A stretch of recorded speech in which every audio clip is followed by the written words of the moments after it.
नमस्कार, मी मनीषा जयप्रकाश. आपण पाहत आहात लोकसंदेश न्यूज. पाहूया आजच्या सविस्तर घडामोडी. सातारा येथे उभारण्यात येत असलेल्या छत्रपती संभाजी महाराज शासकीय वैद्यकीय महाविद्यालय आणि 500 खाटांच्या रुग्णालयाच्या कामाच्या दर्जाबाबत कोणतीही तडजोड सहन केली जाणार नाही, असा इशारा राज्याचे सार्वजनिक बांधकाम मंत्री श्रीमंत छत्रपती शिवेंद्रसिंहराजे भोसले यांनी दिला आहे. पाहणी दरम्यान आढळलेल्या त्रुटींवर त्यांनी तीव्र नाराजी व्यक्त करत संबंधित अधिकाऱ्यांना आणि ठेकेदारांना तातडीनं सुधारणा करण्याच्या सक्त सूचना दिल्या.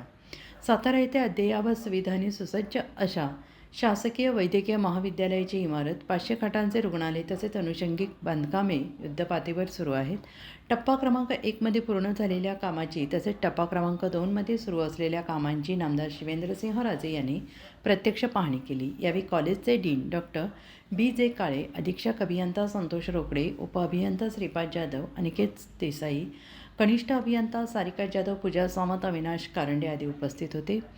पाहणी दरम्यान काही इमारतींमध्ये प्लास्टर आणि रंगकाम दर्जेदार नसल्याचे निदर्शनास आले. विद्यार्थ्यांच्या वसतिगृहात जाळ्या, जळमटे, अस्वच्छता असल्याचे आढळून आले आणि याबाबी गंभीर असल्याने सांगत दर्जाहीन काम अजिबात चालणार नाही, असा स्पष्ट इशारा त्यांनी दिला. सातारा प्रतिनिधी प्रवीण नवघरे यांचा रिपोर्ट.